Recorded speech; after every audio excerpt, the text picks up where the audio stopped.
অনাড়ম্বর অনুষ্ঠানে ঈদ পুনর্মিলনী হল টাইম পরিবারে।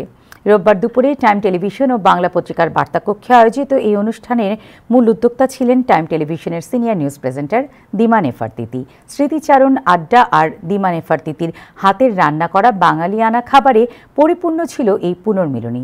এছাড়াও অনুষ্ঠানে টাইম টেলিভিশনের সিনিয়র নিউজ প্রেজেন্টার তামান্না মোয়ের পুত্র মুস্তাফিজ রাহিল খানের তৃতীয় জন্মদিন পালন করা হয়। এ সময় উপস্থিত সকলকে সাথে নিয়ে কেক কাটেন টাইম টেলিভিশনের সিইও আবু তাহের। অনুষ্ঠানে অন্যান্যের মাঝে সিনিয়র সাংবাদিক ও লেখক সাইদ তারেক, বিশিষ্ট রাজনীতিক ও সাংবাদিক রিটা রহমান, গাজী টিভির ডিএমডি আবুল হাসান, টাইম টেলিভিশনের পরিচালক সৈয়দ ইলিয়াস খসরু, সাবেক অনুষ্ঠান প্রধান মেরি জোবায়দা, কবি কাজী জহিরুল ইসলাম, সাংবাদিক শেখ সিরাজুল ইসলাম, প্রফেসর ইমাম উদ্দিন চৌধুরী, কমিউনিটি অ্যাক্টিভিস্ট মাজেদা উদ্দিন সহ টাইম টেলিভিশনের অন্যান্য সহকর্মীরা উপস্থিত ছিলেন।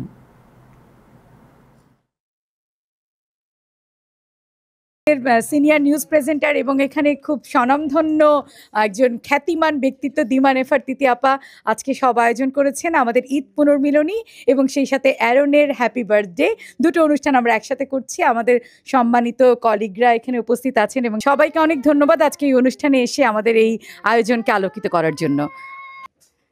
টাইম টেলিভিশন পরিবারে ঈদ পুনর্মিলনী আড্ডা আজকে ঈদের প্রায় এক সপ্তাহ পরে আমরা করছি। টাইম টেলিভিশন এরকমই একটা স্পিরিট, এরকমই একটা ভালোবাসার বন্ধন এবং আরও ভালো করবে টাইম টেলিভিশন, সেইটা আমাদের সবার প্রত্যাশা। টাইম টেলিভিশন হচ্ছে ভালোবাসার বন্ধনে গড়া। এই ভালো সব কিছু এখানে শেষ হয়, চাকরি শেষ হয়, এখান থেকে মানুষ সরে যায়, কিন্তু ভালোবাসা এখান থেকে কখনো সরে না। দিমা আপা আজকে আবারও প্রমাণ করলেন এবং বহুবার আমরা দেখি বিভিন্ন উপলক্ষে সবাই বারবার ফিরে আসে এখানে তাদের নিজেদের ভালোবাসা। আজকে দিমা আপা নিজের হাতে এগুলি সব রান্না করে নিয়ে আসছেন এবং আমাদের সবাইকে, যারা আমরা টাইম টেলিভিশনের পুরানো বন্ধু বান্ধব ছিলাম, ভাই বোনের মতো কাজ করেছি একত্রে, আমাদের সবাইকে আবার একত্রিত করেছেন দিমা আপা এই ভালোবাসা বন্ধুত্ব শেয়ার করার জন্য। আমি অনেক ধন্যবাদ জানাই আপাকে। আমাদের এখান থেকে ভালোবাসা কখনো যাবে না এবং এখান থেকে আমাদের ভালোবাসা শুরু এবং এখান থেকে আমাদের ভালোবাসা কন্টিনিউ চলবে, সেটা দিমা আপু প্রমাণ করেছে, জোবায়দা ভাবি, তাহের ভাই এবং আমাদের অল কলিগ প্রমাণ করেছে।